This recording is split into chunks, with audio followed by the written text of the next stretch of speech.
Hey everyone, my name's Alexa and welcome back to my channel. Today we're going to look at Unit 2.3 in ACE International History with its big idea of how successful were attempts to improve international relations. So let's get into it.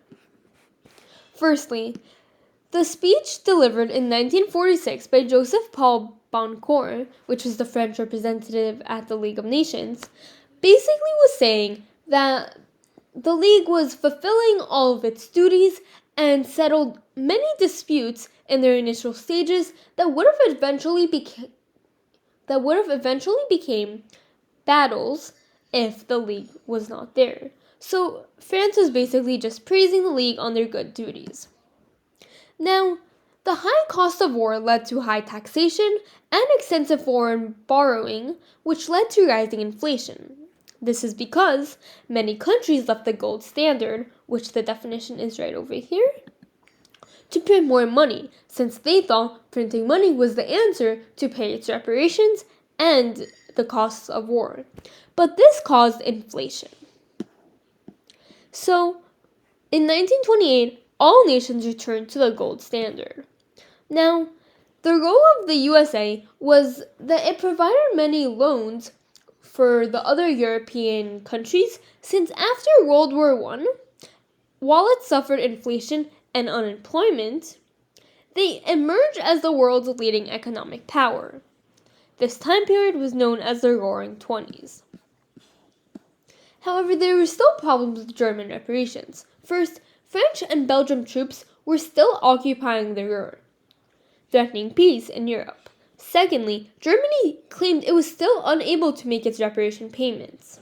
Then, the USA insisted on full repayment of the loans made to its allies during World War I to Britain and France. However, its allies said that they could only afford it if they received reparation payments from Germany themselves. So, this led to a never-ending spiral.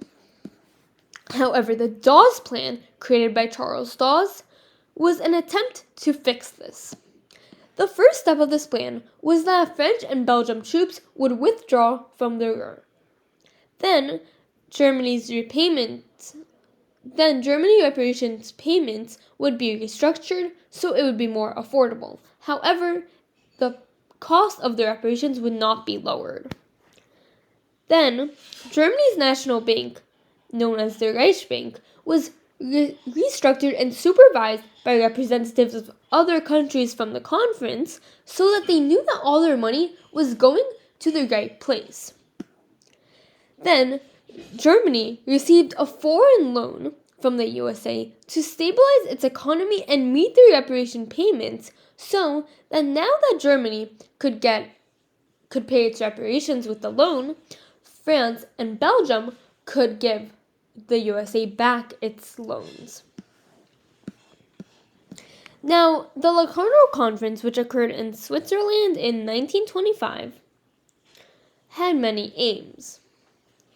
Firstly, the German foreign minister created this to restore German prestige and privileges after their loss in the World War I. Germany, France, and Belgium promised to respect borders of each other established in the Paris Peace Conference. They also established the Treaty of Mutual Guarantee, where Britain and Italy would come to the assistance of any country that was victim of a violation of the Locarno Treaties. Mussolini also adopted a more cautious and diplomatic approach to foreign relations to prevent the isolation of Italy, since it didn't want to follow in Germany or Russia's footsteps. In 1926, Germany was then accepted as a member of the League of Nations. Now, this is a main claim that many believe, but also many argue against. So you can take your side on this opinion and let me know in the comments down below. Now, for the Kellogg-Briand Pact of 1928 to 1929. First, let's give some backstory to 1927. So, in 1927, the French Foreign Prime Minister, Aristide Briand, proposed a pact between France and the USA to American Secretary of State Frank Kellogg. This pact was signed by 60 nations on July 24th, 1929, including all the major European nations. By signing this pact, nations renounced war and agreed to settle disputes diplomatically. The impact of this pact was strong. So for France, it provided protection from German aggression, which they were scared about this whole time. For the USSR, Germany, and Japan, it provided international recognition as equal and trustworthy partners. This was a big deal for them because the USSR and Germany were both vulnerable and isolated. Then Japan wasn't even recognized as a major Japan wasn't even recognized as a major European country for all that long, so this gained them recognition. As for Britain, it established international peace and stability, and the USA viewed the pact as retaining the right to self-defense but would not be required to take any action to nations breaking the agreement.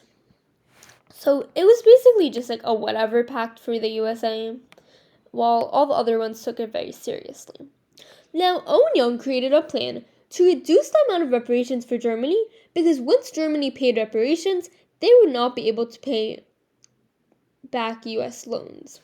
So, the Young plan decided to reduce German reparations from 6.6 billion to 2 billion.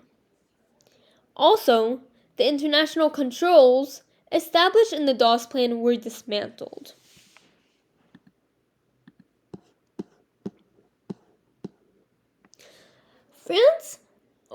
This was the first time that France didn't feel the need to develop its hardline approach anymore.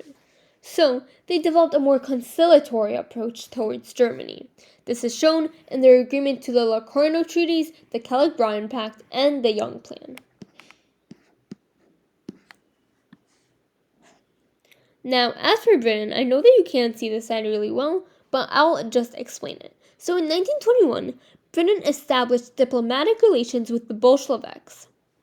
In 1927, Britain broke off the diplomatic relations with the Bolsheviks over fears about communism.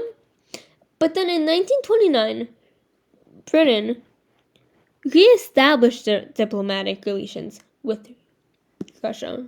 So basically, their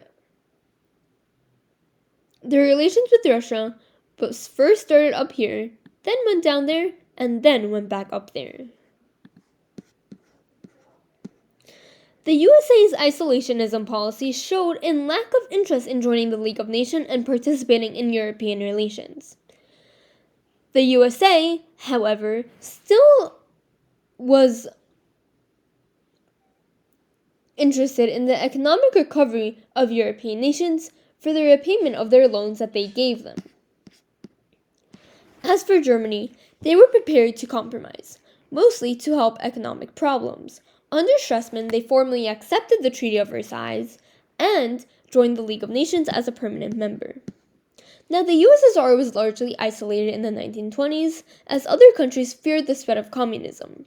In 1924, Britain, France, and Italy had restored diplomatic relations. In 1933, the USA restored diplomatic relations.